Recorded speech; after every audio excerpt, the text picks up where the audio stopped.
Hi friends, வாங்க இன்றைக்கி எனக்கு மட்டும்தான் லஞ்சு. அதுவும் எனக்கு எங்கள் அம்மா சாப்பாடு சாப்பிட்ணும் போல் இருந்தது. நான் ப்ரைமரி ஸ்கூலில் படிக்கும்போது எங்கள் அம்மா ஸ்கூலுக்கு லஞ்ச் எடுத்துகிட்டு வருவாங்க. ஒரு சின்ன கூடையில் 3 குட்டி குட்டி டிஃபன் பாக்ஸ் இருக்கிற ஒரு கேரியரில் சாப்பாடு எடுத்துகிட்டு வருவாங்க. அது கூட ஸ்நாக்ஸு எப்படின்னா முறுக்கு, சிப்ஸு, கேக்கு அந்த மாதிரி ஐட்டம் தான் கொண்டு வருவாங்க. அது கூடவே ஒரு பெட்ஷீட்டும் மடக்கி கொண்டு வந்திருப்பாங்க. வந்ததும் ஒரு மரத்தடியில் நல்ல நிழல் அதை பெட்ஷீட்டை விரித்து போட்டு அதில் உட்கார சொல்லுவாங்க. அதுக்கப்புறம் ஒவ்வொரு டிஃபன் பாக்ஸாக என் கையில் ஓப்பன் பண்ணி கொடுப்பாங்க. அதில் என்னுடைய மோஸ்ட் ஃபேவரட் வந்து இந்த உப்பு பருப்பு கலந்த சாப்பாடு ஒரு பாக்ஸில் இருக்கும்.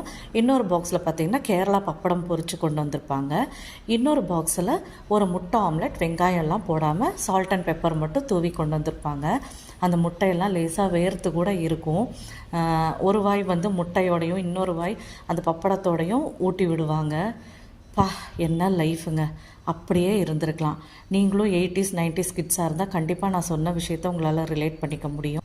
ரிலேட் ஆச்சுன்னா கண்டிப்பாக ஒரு ஹைஃபை கொடுங்க.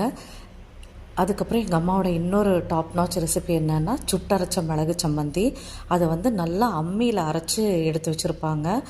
அந்த சம்மந்தி ஒன்று இருந்துச்சுன்னா போதுங்க, எல்லா சாப்பாட்டுக்குமே சூட் ஆகும். ரச சாப்பாடு, பழைய சாப்பாடு, சாம்பார் சாதம், வெரைட்டி ரைஸ் எல்லாத்துக்குமே எங்களுக்கெல்லாம் இது ஒன்று இருந்தால் கூட போதும், அவ்வளோ பிடிக்கும்.